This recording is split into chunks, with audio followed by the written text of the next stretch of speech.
धन्यवाद। सम्मानित शिक्षक एवं शिक्षिका एवं प्यारे बच्चों, जैसा कि सुरेश जी साहब अभी कह रहे थे कि आज का दिन बहुत महत्वपूर्ण है। हम सब क्यों एकत्रित हुए हैं और हर साल ये परंपरा क्यों निभाई जाती है, इसके कारण क्या है, ये हर बच्चे को समझने की जरूरत है। कार्यक्रम सिर्फ बच्चों को अवार्ड देने, सर्टिफिकेट देने और सांस्कृतिक कार्यक्रम करने तक ही सीमित नहीं होना चाहिए। आप बच्चों का मन कई बार ये तकलीफ की बात है, लेकिन बच्चे हैं, इसलिए बच्चों के लिए सब माफी है कि जब मूल बात करी जाती है तब बाकी बातें शुरू हो जाती हैं। हाँ जी सर। और कोई सांस्कृतिक एक्टिविटी है तो आप लोगों को बहुत ज़्यादा अच्छा लगता है। बच्चे हैं, शायद ये गलतियां हम सबसे ही हुई हैं, लेकिन आज के बच्चों से भी अपेक्षा करता हूँ कि जब आप बहुत इनोवेटिव हैं, एक्टिव हैं, डिसिप्लिन हैं, you are the part of very good school, you are coming from very good parents and parenting. In that case, it becomes very important for all of you to know the purpose of the program. शाम को दे देता यार, वो शाम को 4 बजे। हमारी भारत की संस्कृति, हमारे राजस्थान की परंपराएं, हमारे तीज त्योहार और हमारी हर गतिविधि, हमारे देश का हर त्योहार, चाहे वो होली हो, ईद हो या दीपावली हो, हम सब मिलकर के मनाते हैं। और जो हमारी ऊर्जा है वो कहीं मायने रखती है, क्योंकि इंसान में अगर ऊर्जा न हो, ऊर्जा उन देशभक्त लोगों की याद कीजिए जिनकी वजह से हम इस सुखद माहौल में श्वास ले रहे हैं। स्वतंत्रता की वैल्यू समझिए कि हम लोगों को कोई 2 घंटे के लिए बंद कर दे, बंद ही नहीं करे बल्कि ये बोल दे कि 2 घंटे तक इधर ही बैठना है, तो बहुत असंभव हो जाएगा हमारे लिए। कितनी लंबी गुलामी को हमारे पुरखों ने झेला, आज हम उनको उनका नमन करने के लिए, उनका आभार करने के लिए और इस दिवस का अभिनंदन करने के लिए एकत्रित हुए हैं। मैंने आपको 3 चीजें बोली कि नमन करना है उन माताओं को जिन्होंने अपने कलेजे के टुकड़े को देश की आजादी के लिए भेज दिया। हम नमन करते हैं उन वीर भूमि पैदा हुई महिलाओं को जिन्होंने अपने सुहाग की बलि दे दी। नमन और अभिनंदन करते हैं उन बहनों को जिन्होंने न केवल उस रक्षा का हाथ बल्कि पूरे शरीर का बलिदान कर दिया, अपने भाई का बलिदान कर दिया। याद करिए, हमारे रोम रोम में एक अलग प्रकार की भावना पैदा हो जाती है जब हम बात करते हैं उनके बलिदान की, जब याद करते हैं उनके बलिदान को। किसी ने बहुत खूब लिखा है, जननी जने तो एड़ा जन के दाता के सूर, नीतो से बांधनी मती गिवावे दूर।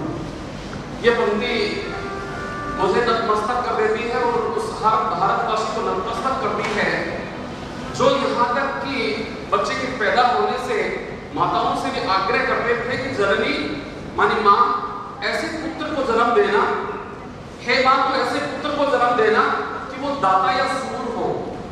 आप सब समझते हैं दाता कौन होता है? दाता, आप जिस स्कूल में बैठे हैं, मैं बहुत बार ये बात आपको बताता हूँ कि स्कूल शुरू हुई 1942 के अंदर, तो ऐसे दानदाताओं ने आजादी भी नहीं मिली थी। उससे पहले इस बात की परिकल्पना करी कि हमारे देश के बच्चों को, हमारे देश के नौजवानों को अगर आगे बढ़ाना है, अगर देश को आगे बढ़ाना है तो शिक्षा की बहुत आवश्यकता है। और उस शिक्षा की आवश्यकता को देख करके आजादी से पहले ये भांस लिया कि हमारे पास एक स्कूल होना चाहिए और आज जो वट वृक्ष का रूप लेकर के आज एक विशाल और अच्छे विद्यालय के रूप में चूरू शहर में 1800 से ऊपर की स्ट्रेंथ लेकर के जो स्कूल हम सब लोगों के सामने है, हमें उनके प्रति उनके स्मरण, उनके त्याग, उनकी भावना को याद दिलाता है। इस स्कूल की प्रत्येक ईंट पर उनकी भावनाएं लिखी गई हैं। हम उनका आभार करते हैं, हम उनका स्मरण करके शक्ति की प्रार्थना करते हैं कि स्वर्ग में उनको शांति तो मिलेगी, क्योंकि जब उन्होंने इस वृक्ष को लगाया तो निश्चित रूप से उन्होंने इस बात की परिकल्पना करी थी कि ये खिलते हुए चेहरे इस विद्यालय में वो देखना चाह रहे थे, देख भी रहे हैं। शिक्षित होना और संस्कारवान होने की अपेक्षा और परिकल्पना उनकी रही, वो काफी हद तक पूरी हो रही है। आगे जाकर के अगर आप संस्कार और शिक्षा लेकर के देश के बलिदान, देश के हर कार्य के लिए अगर अग्रसर होंगे तो निश्चित रूप से जिन लोगों ने ये माइलस्टोन रखा, जिन लोगों ने इसकी नींव को रखा और आज भी उनके परिवारों से, इस समाज से, इस चूरू के कोने-कोने से दिल्ली और कोलकाता में बसे हुए हमारे संस्था के जो परिवार के लोग हैं, वो हर संभव अपना सहयोग करते हैं। तो ये हमें आज के दिन इस बात को स्मरण करने की इसलिए जरूरत है क्योंकि मैंने बोला दाता जननी जने तो एड़ा जन के दाता के सूर। दाता वो जो दूसरों के लिए जीता है, दाता वो जो पहले अपनी आवश्यकताओं को कम करके समाज को दान देता है। समाज राष्ट्र में अच्छी संस्थाएं बना करके, अच्छे हॉस्पिटल्स बना करके, अच्छी सड़कें बना करके सुगम रास्ते तैयार करता है, वो दाता होता है। और दाता तो ये बोलूंगा कि प्रत्येक बच्चा अपने आप को दाता भी बोल सकता है, क्योंकि अगर आप किसी की मदद कर रहे हो, अगर आप अनुशासन भी कायम कर रहे हो, वो एक प्रकार का आपका कंट्रीब्यूशन है। अगर आप किसी दूसरे को सहयोग कर रहे हो, अपनी सीट किसी को दे रहे हो, अपनी मदद किसी को कर रहे हो, तो किसी न किसी रूप में आप उस मार्ग पर आगे प्रशस्त हो रहे हैं। So it becomes everybody to understand कि हमारी धरती, हमारे संस्कार, हमारी शिक्षा क्या बोलती है कि जननी जने तो एड़ा जन के दाता के सूर। सूर कौन? वो व्यक्ति जो सीमा पर खड़े होकर के अपनी भूख प्यास की परवाह नहीं कर रहा। आज हम सब लोग बैठ करके अगर ये प्रोग्राम देख रहे हैं, हम सुरक्षित हैं अपने घरों में, तो स्मरण करिए किसी को, किसी का स्मरण करिए। अभी छोटे बच्चों की वर्दी आप लोग देख रहे थे, ये हमारे देश की गौरवान्वित करने वाली पोशाक जिसको पहनकर प्रहरी के रूप में कोई हमारी सीमाओं पे खड़े होकर के त्याग करता है, और उसके त्याग को हम याद करते हैं और याद करते हैं उन लोगों के त्याग को भी जिन लोगों की वजह से आज हमें आज़ादी मिली है। ये दिन मैंने बोला कि सिर्फ कन्फाइन नहीं हो जाना चाहिए पुरस्कार और सांस्कृतिक गतिविधि तक ही, बल्कि जो मूल लक्ष्य है हमें उससे नहीं भटकना चाहिए। एक बार एक हारा थका पिता अपने ऑफिस से लौटते हैं, और जब हम सब लोगों को भी ऐसा होता है कि मदर फादर तो बाहर वर्किंग वुमेन और वर्किंग मैन के रूप में हैं, उन लोगों को भी ऐसा रहता है कि जब घर लौटते हैं तो इच्छा ये होती है कि जाकर के कप चाय पी जाए। तो इस व्यक्ति के बारे में बता रहा हूँ, वो व्यक्ति रास्ते से जब घर पहुंचने के नजदीक था घर के, तो दिमाग में चल रहा था कि घर जाते ही मैं एक कप चाय का पीऊंगा। अक्सर लोगों की आदत होती है न्यूज़पेपर के साथ में चाय को एंजॉय करने की। जैसे वो घर पहुंचे और जाकर के बैठे थे कि उनकी एक छोटी सी बच्ची प्यारी सी दौड़ती भी आती है और बोलती है, पापा पापा आप मेरे साथ खेलिए। बच्चों को इंतजार भी होता है और उमंग भी होती है और उनको खुशी मिलती है अपने पेरेंट्स के साथ में। जब ज्यादा बाहर रहते हैं तो ज्यादा मन होता है। पिताजी बड़े उलझन में पड़ गए कि बच्ची का मन भी रखना है और मैं कुछ सोचते हुए आ रहा था मुझे वो भी करना है। टेबल के ऊपर एक न्यूज़पेपर पड़ा था, वो न्यूज़पेपर को उठा लेते हैं और कुछ पन्ने बदले और एक पेज के ऊपर एक वर्ल्ड का मैप पड़ा था। उस वर्ल्ड के मैप को उन्होंने टुकड़ों टुकड़ों में बांट दिया और ऐसा प्लान किया और बच्ची को बोला कि बेटा तू जब तक ये वर्ल्ड का मैप है इसको ठीक कर देगी तब तक मैं चाय पी लेता हूँ और उसके बाद अपन खेलेंगे। आप समझ सकते हैं कि वर्ल्ड का मैप जिसमें कहीं पे ऑस्ट्रेलिया था, कहीं पे कनाडा, कहीं पे जर्मनी, कहीं जापान, कहीं पे इंडिया, कहीं पाकिस्तान, बांग्लादेश का नाम भूल लेंगे तो ठीक रहेगा। तो ये सब कंट्रीज के नेम थे, वो अलग अलग टुकड़ों में करके उस बच्ची के सामने रख दिया कि ये वर्ल्ड का मैप है और तुम इसको ठीक करके लेके आओ, तब तक मैं चाय पी लेता हूं। और बच्ची गई वो और 2 मिनट के अंदर ही आ जाती है, जब तक कि चाय नहीं आई थी। पिताजी को बड़ा आश्चर्य हुआ। मैं तो सोचता था कि इसको घंटों लग जाएंगे और फिर भी ये काम नहीं होगा। आप क्या समझते हैं? आप सब लोग बैठे हैं, क्या किया बच्चे ने और इतनी जल्दी क्यों आ गए? उसने कहा कि बेटा ये क्या किया, ये बिल्कुल ठीक है, तुमने ये कैसे किया? अद्भुत, तो आश्चर्यजनक चीज हो गई। तो बच्चे ने पलट कर कहा कि मैंने ऐसा कुछ भी नहीं करा है, मुझे नहीं पता ऑस्ट्रेलिया कहाँ है, कनाडा कहाँ है, जर्मनी जापान कहाँ है। इस अखबार के दूसरी तरफ एक इंसान का फोटो था। मुझे ये तो पता था कि नाक कहाँ पे, कान कहाँ पे है, लिप्स कहाँ पे है, हमारा चेहरा जो है उसको ठीक से मुझे व्यवस्थित करना आता था। मैंने वो करा और मैं अपने आप ही ठीक हो गया। कहने का मतलब क्या है, संदेश क्या है? इंसान अगर ठीक हो जाएगा तो दुनिया, जिस कागज के टुकड़े में दुनिया थी, अलग अलग कंट्रीज थी, संदेश ये है सबसे पहली और प्रमुख आवश्यकता अगर किसी को ठीक होने की है तो किसको ठीक होने की है? इंसान को ठीक होने की जरूरत है। अगर इंसान ठीक हो गया तो दुनिया खुद ब खुद ठीक हो जाएगी, क्योंकि हम सब लोगों को अमन चैन चाहिए, शांति चाहिए, किसी को भी खून खराबा नहीं चाहिए, किसी को भी युद्ध नहीं चाहिए, सबको पीस चाहिए। और जब हम शांति की बात कर रहे हैं, जब हम पीस की बात करते हैं, जब अच्छे इंसान की बात कर रहे हैं, तो किताबों को भी मिलता है और सुनने को भी मिलता है कि हम सब लोग अच्छे इंसान की तलाश में तो हैं, लेकिन अच्छा आदमी कोई बनने की कोशिश ही नहीं करता है।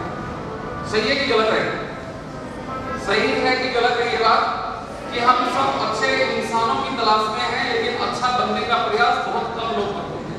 तो बच्चों, आज के कार्यक्रम से ये बात लेकर के जाइए कि अच्छे आदमी की तलाश बंद कीजिए, अच्छा बनने की कोशिश कीजिए। मैंने एक शब्द बोला अच्छा। ये स्कूल और अच्छा स्कूल, पापा अच्छे पापा, टीचर अच्छा टीचर, क्या अंतर होता दोनों में? ये तो बहुत बड़ा अंतर होता है। अरे इंसान, और आपने बोला अरे बड़े अच्छा इंसान है, आप किसी ने बोला ये तो बड़े अच्छे इंसान है, बोला बच्चा अरे बड़ा अच्छा बच्चा है। शायद मुझे लगता है कि बात बिल्कुल विपरीत हो जाएगी। बच्चा कॉमन बात है, लेकिन जैसे ही बोलेंगे अच्छा बच्चा है तो इसका मतलब है उस अच्छाई में अनुशासन है, उस अच्छाई में संस्कार है, उस अच्छाई में अच्छी शिक्षा है, उस अच्छाई में उसके पेरेंट्स की संस्कार और शिक्षा है, उसके गुरुजनों की है। बहुत लंबी चौड़ी लिस्ट उसमें ऐड हो जाएगी जैसे ही बोल देंगे कि बच्चा बड़ा अच्छा। तो बच्चे तो सब हैं, लेकिन ये अच्छा शब्द लगाने की कोशिश करें हम सब लोग, क्योंकि अगर मैं आज की बात करूंगा कि आप अच्छे सैनिक आप तब बन पाएंगे जब आप अच्छे बच्चे हैं। अच्छी शिक्षा ग्रहण तब कर पाएंगे जब आपको पता हो कि शिक्षा और अच्छी शिक्षा, स्कूल और अच्छे स्कूल, क्योंकि आप सबको पता है, आप सब हमारे हर साल 300 से ज्यादा एडमिशन होते हैं चूरू के अंदर। ये बहुत बड़ी बात है, इस बात के लिए ताली बन जाए कि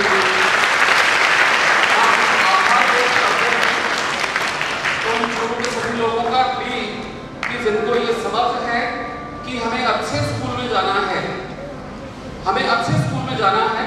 ये स्कूल और अच्छा स्कूल मैंने बोलेंगे स्कूल तो बहुत सारे स्कूल्स, लेकिन बोलेंगे अच्छा स्कूल तो बहुत पूछ करके रहेंगे लोग, बहुत पता करेंगे कि अच्छा स्कूल कौन सा है। टीचर और अच्छा टीचर बहुत बड़ा अंतर है। तो इसलिए अच्छा शब्द अपने साथ लगवा लीजिए फिलहाल के लिए, तो फिर शब्द का जो ध्येय है वो इसमें पूरा होगा। हम पेरेंट्स के साथ भी ये बात बोलेंगे कि सबका एक ही उद्देश्य है कि मेरा बच्चा अच्छा बच्चा हो, और जब वो बच्चा अच्छा हो जाएगा तो देश स्वतः ही अच्छा हो जाएगा, क्योंकि देश को अच्छे टीचर मिलेंगे, देश को अच्छे इंजीनियर्स मिलेंगे, देश को अच्छे डॉक्टर्स मिलेंगे, देश को अच्छे नागरिक मिलेंगे सबसे ऊपर। और नागरिक अगर अच्छा है तो स्वतः ही सारी चीजें अच्छी हो जाएंगी। आप छोटी छोटी बातें हैं, लेकिन छोटी बातों का वैल्यू बहुत बड़ा है, इसलिए हम छोटी बात को आप पकड़ करके रखिए। दो बातें जीवन में लास्ट में मैं बोल के जा रहा हूँ अभी, कि दो बातें आप से ही अपने साथ में लेकर के जाइए स्टूडेंट्स। हर दिन सुबह आप बोले कि how should I start my day, how should I start my day. Everybody you start your day with gratefulness in school. सबसे पहले सबसे बड़ी ताकत अगर मैंने जो समझी है या मेरे मेंटर ने समझो जो समझी है, और यहाँ तक कि हमारे स्कूल के सब टीचर्स ने भी समझी है, वो है आभार करना किसी का। बल्कि दुनिया इस बात के लिए नतमस्तक है कि हम सब लोगों को आभार करना सीखना चाहिए। सबसे पहले आंखें खुलते ही ईश्वर का आभार करिए, किसी भी रूप में करिए, अल्लाह का करिए, भगवान का करिए, वाहिगुरु का करिए, ईसा मसीह का करिए, उस पावर का करिए जिसकी वजह से आप दुनिया में आंखें खोल रहे होते हैं। Many times I have repeated, again I would repeat कि because of that power you are able to open your eyes, because lot of people retire to bed but they are not getting up early in the morning. So that is why, because check yourself कि I am healthy and check your family members and everyone, and just again you are going to be grateful to that God. और आप तो बच्चे, मैं आपको बता दूं, president साहब भी इस बात को सुन रहे हैं कि हमारे स्कूल के बच्चे 6 onward सब एक ग्रेटिट्यूड डायरी में डेली लिखते हैं आभार किसी न किसी का। तो एक बहुत अच्छी परंपरा को आपने लिया हुआ है, and you people how to maintain and retain it in a very good way कि आभार करना है। यू नो, आभार एक ऐसी ताकत है, ऐसी पावर है जो आपको जीवन में सब कुछ दिलाएगी। क्योंकि बोलते हैं कि complaining mind is never going to be peaceful and a grateful heart is always peaceful. तो कंप्लेनिंग माइंड नहीं बनना है। दुनिया में बहुत सारी खामियां हैं, इंसानों में बहुत सारी खामियां हैं, स्कूलों में हो सकता है बहुत सारी खामियां हो, हर किसी में खामी हो सकती है, लेकिन आपका जो नजर है, आपका अटेंशन है, आपका ध्यान है, वो अच्छाई पर रहना चाहिए कि अच्छा क्या है और मुझे अच्छा क्या लेना है, व्हाट इज योर एम। तो आप उस अच्छे को ले लें, बुराई अपने आप जो है वो साफ होती रहेगी। इसलिए सबसे पहली बात, you have to start your day with gratefulness, because gratitude is the mother of all virtues. Gratitude जो है, जितनी पावर gratitude में है, everybody you are doing, but again I would repeat, you have to go with two things. Be grateful every day, and second thing, ask to yourself, what did I improve today? आज मैंने सोते समय ये statement याद कर लीजिए कि what new did I learn today और what did I improve today? मैंने आज क्या सुधार किया? This is the second statement which you have to remember, recall, and you have to practice with every day. What new did I improve or what did I improve today? मैंने आज क्या सुधार किया? हम सभी के अंदर सुधार की आवश्यकता है। हम सबको बहुत सुधार की आवश्यकता है, बल्कि ऐसे बोलूंगा मैं, वैसे मैंने अच्छा शब्द लगाया, इसलिए मैं बोलूंगा कि सुधार नहीं, we need to improve a lot, बहुत ज्यादा सुधार की आवश्यकता है, और उस सुधार को हम एक्सेप्ट करें। देखिए क्या हो रहा है ना, दुनिया में एक नई चीज पैदा हो रही है, ईगो। एक दुनिया में एक नई चीज, नई बुराई और आ रही है कि टेकिंग थिंग्स अदरवाइज, मतलब कि कुछ बोला नहीं कि बुरा मान लेते हैं। तो आप बुरा मानना शुरू कर दिया तो पेरेंट्स आपको जो बोलेंगे उसका दरवाजा बंद कर दिया आपने भाई। बोलेंगे अच्छा मेरा बच्चा तो इस चीज का बुरा मानता है। अरे बच्चा जो घर में चीज नहीं खाना पसंद करता वो पेरेंट्स पकाएंगे क्या भाई? आपको अगर कुछ चीजें ऐसी हो सकती हैं जो आपको खाने में पसंद ना हो, तो आपकी मम्मी को पता चल जाएगा कि मेरे बेटे बेटी को ये चीज खाने में पसंद नहीं है। थोड़े दिनों के बाद क्या करेंगे, वो उसको पकाना बंद कर देंगे या मार्केट से लाना बंद कर देंगे। सिमिलरली अगर आपने अच्छी चीजों का को डिसएग्री किया तो पेरेंट्स बोलना बंद कर देंगे, टीचर्स बोलना बंद कर देंगे आपको, क्योंकि ये मैसेज जाएगा कि बच्चों को तो तुरंत ही बुरा लगता है, तो फिर भाई आपके तो लर्निंग के डोर्स को आपने क्लोज कर दिया। इसलिए एवरीबॉडी, आप जो अच्छी चीजें आती हैं, हो सकता है आपको कई बार अदरवाइज लगे, पेरेंट्स जब बोलते हैं at a time it may be little bitter, हो सकता है थोड़ी बात कड़वी हो सकती है, but you have to accept and you have to give a thought कि I want a new shift in my life. Transformation is not possible until you accept things. Everybody we need to transform, and for transformation you have to accept things.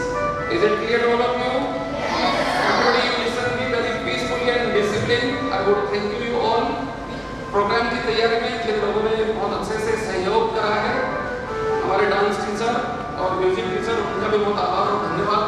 और आप सब बच्चों का जिन्होंने जो पारितोषिक लिया है, आपके हार्डवर्क की वजह से बच्चों का ग्रेड ए, हमारे स्कूल में बहुत सारे अच्छे good number of student have achieved grade A, 5th class, 8th class and 90. I must tell you कि it's a matter of great fortunate and gratefulness कि शुरू में अव्वल रिजल्ट था चारों ही क्लासों का, ना केवल एक क्लास का। हमारे 10th में 27 बच्चों के 90 स्कोर किया।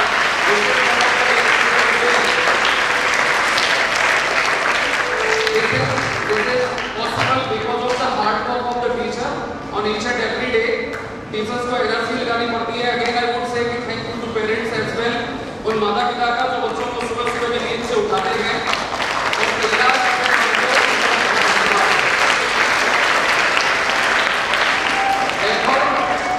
Therefore again I would say that this is not the last result.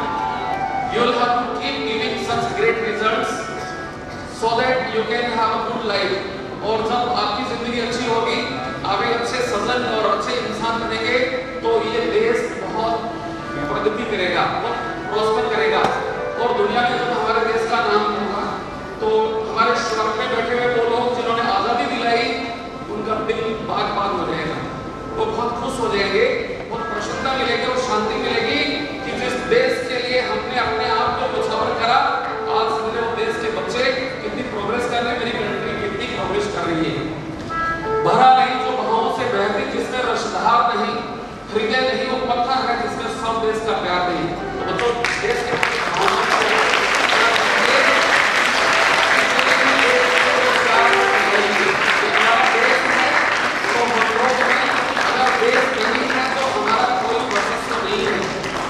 देश जो है, इसकी वजह से हम सुख शांति से यहाँ पे रह रहे हैं। अन्यथा बहुत देख सकते हैं कुछ कंट्रीज का हाल क्या हो रहा है। कुछ बेचारे बांग्लादेश के रहने वाले भी बहुत अच्छे लोग होंगे, जो हो रहा है उसके प्रति उनकी अच्छी भावना नहीं है, लेकिन कंट्री कितनी बदनाम हो रही है, कितना डिफेम हो रहा है। मैंने बोला कि बांग्लादेश का तो नाम नहीं लेना चाहिए। क्यों बोला? मेरी भावना क्या है, क्योंकि अपने ही देश का नाम, अपने ही देश के संस्थापक को किस तरह से डिफेम किया, किस तरह से मतलब उनको बदनाम कर रहे हैं, मूर्तियां टूट रही हैं, उनके स्टैच्यूज को वो तोड़ रहे हैं। तो आपकी गरिमा, अगर आप अपने देश की गरिमा को नहीं सोच रहे हो, तो फिर आप किसी काम के नहीं हो। क्योंकि अगर आपको संस्था की, अपने स्कूल की वैल्यू नहीं है, तो फिर भाई उस स्कूल से निकला हुआ स्टूडेंट किसी काम का नहीं है। उस स्टूडेंट को कोई कदर नहीं करेगा, भले ही मार्कशीट में उसके 99% क्यों ना हो। सबसे पहले कदर स्थान की करिए। आप स्कूल में हैं, आपकी पोशाक आपकी गरिमा है। सड़क पर चल रहे होते तो बोलते बच्चा जैन स्कूल का है। ये आप कुछ अच्छा करेंगे, हम नॉर्मली फील करेंगे। अगर आपने कुछ भी गड़बड़ किया तो हम तक फोन तो आएगा ही, लेकिन हमारी भावनाएं जो है वो इतनी परेशान हो जाएंगी, इतने अपमानित महसूस करेंगे जिसकी कल्पना नहीं कर सकते आप सब लोग। इसलिए आप सब लोगों को शायद इस बात की अभी इतनी खबर नहीं है कि आपकी यूनिफॉर्म आपके लिए कितना वैल्यू रखती है। ये बहुत इंपॉर्टेंट है। आपने ये स्कूल की पोशाक पहन ली, इसका मतलब है कि आपकी हर गतिविधि, आपकी हर सोच, आपकी हर एक्टिविटी है वो स्कूल को ऑनर डिसऑनर कर सकती है। इसलिए रिमेंबर कि जब स्कूल से आते हैं, स्कूल से घर जाते हैं, ना केवल नोइंगली अननोइंगली कभी भी किसी प्रकार की कोई गतिविधि नहीं करना चाहिए। एक विदेश की लाइब्रेरी में किसी देश का छात्र पढ़ने गया और उस लाइब्रेरी में जो बुक थी उसका एक पेज उसको पसंद आ गया, उसने उस पेज को फाड़ के अपने पॉकेट में डाल लिया। जब वो बाहर निकल के जाने लगा तो गेट पे चेकिंग हुई, उसमें वो पेज निकल गया और उसके बाद लाइब्रेरी के आगे एक लंबा सा सेंटेंस लिखा गया कि इस देश के लोगों को लाइब्रेरी में प्रवेश नहीं देना चाहिए क्योंकि वो चोर होते हैं। क्या देश के सारे लोग गए थे वहां पे पढ़ने के लिए? नहीं गए थे ना। एक ही इंसान गया था। अपने देश का नाम कितना खराब किया उस व्यक्ति ने। एक व्यक्ति ने एक पेज क्या पढ़ा कि लाइब्रेरी के आगे स्टेटमेंट लिख दिया गया कि इस देश के लोगों को लाइब्रेरी में प्रवेश नहीं देना चाहिए क्योंकि इस देश के लोग चोर होते हैं। तो बच्चों ये बातें बहुत इंपॉर्टेंट है। देखिए एक पेज की घटना, एक छोटे से पृष्ठ की घटना देश के लिए कितना डिसऑनर लेके आती है।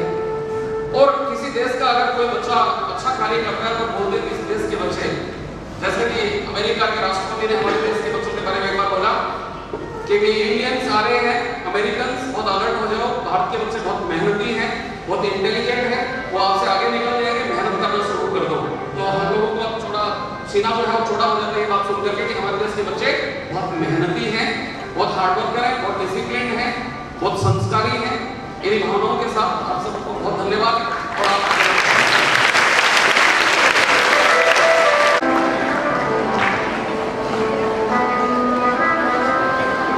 We all are grateful to our inspiration, our leader, our mentor, principal sir. You always teach us something new and we will also try to support and encouragement. So you are like the pole star for helping. Thank you sir. बेटा stage पे कोई खड़ा नहीं होगा।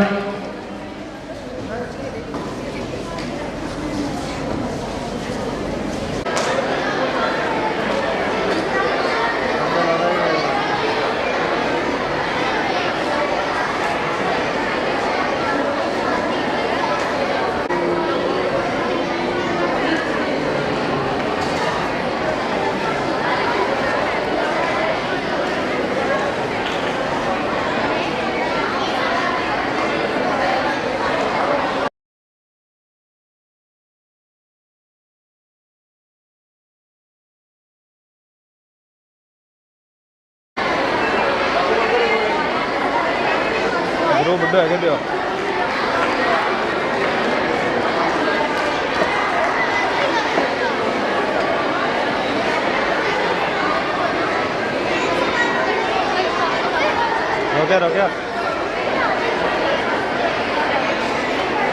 रोके दो गाड़ी ओ विकी